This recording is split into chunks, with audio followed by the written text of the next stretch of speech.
played in a place called the Jubilee Auditorium, and this is after the show.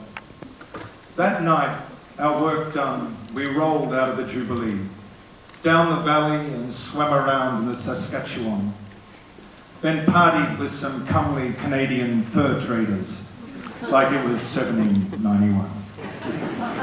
Mythology bubbles up me like melted plastic. I sit alone on the bank of the glacial Saskatchewan, beside a low-lying bridge, picking at a thread in my jacket sleeve. Pick, pick, pick. Cubic tons of water spew along the river's course. I strip off my reeking sick bag suit and rinse it in the river. Wash away the Fairmont Hotel McDonald's dry cleaning services toxins all the way to Lake Winnipeg. And naked, I drift into a sort of reverie. I remember the disastrous events from the town of my youth. The boy who accidentally shot and killed his brother in the street next to ours. The boy who had a fatal allergic reaction to multiple bee stings. The old dead man we found in a gully on the way to school. But mostly I remember what my mother and father told me about the boy who had died jumping off the railway bridge. He had hit the concrete pylon support that lay submerged beneath the water and was knocked unconscious. He drowned. He was found a couple of days later, tangled in the branches of a half-felled tree. Mostly I remember that. I light a cigarette and, resting there on the bank, stare out across the dark moonlit river and wonder how many memories I have mislaid along the way and whether they will ever be retrieved. Without warning, I am overwhelmed by a particular kind of sorrow, swollen and hard in my chest, that is reserved for the loss of something both utterly precious and entirely illusory, and my eyes well with tears that spill down my cheeks. I stay that way for a time until I become aware of a shallow breathing coming from beneath the bridge. I rise to my feet and, hunching down, crawl under the heavy wooden crossbeams to investigate. It is damp and dark under the bridge, and although it takes some time for my eyes to adjust, I grope my way towards the strange, locking breaths that seem to emanate from a fringe of rushes along the bank. I lean down, and there, lying on her side in the shadowy reeds, I find a small, pale she-dragon, sick and close to dying. Her eyes are closed, and when I put my hand on her neck to feel for life, her armored eyelids roll back to reveal startling orange slits.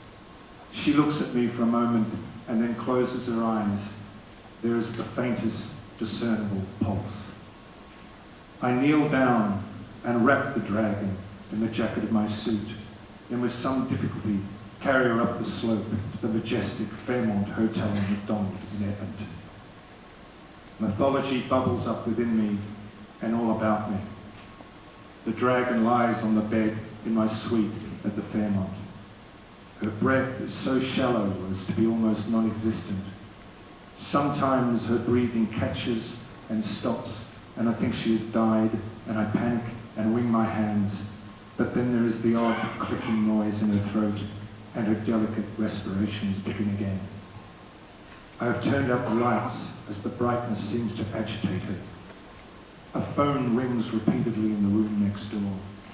I turn on the flashlight app on my iPhone and examine her, a little squamous Dracania, with intricate trace markings curling around her body.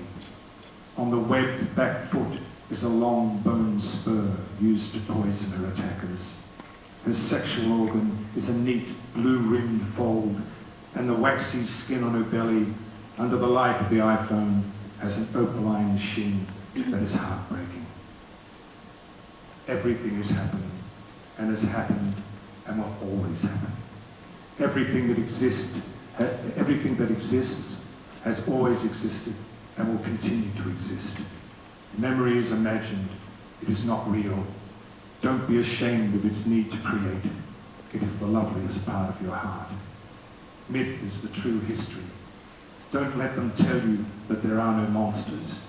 Don't let them make you feel stupid just because you're happy to play down in the dark with your flashlight. The mystical world depends on your tolerance for the absurd. Be strong, my darling ones, and believe. And you too, I say to my dragon. Be strong, I say. And I cover her body with a thin blanket. Be strong, I say. And there in my underwear, I press my ear to the dragon's slow-moving side and adhere to the distant argument of her breath. After a time, in a low whisper, I address my wife in the hope that she may hear all those many miles across the sea. Hang in there, I say to my wife. Be strong, I say. You can do it. There are 1 million of us all over the world breathing like you tonight.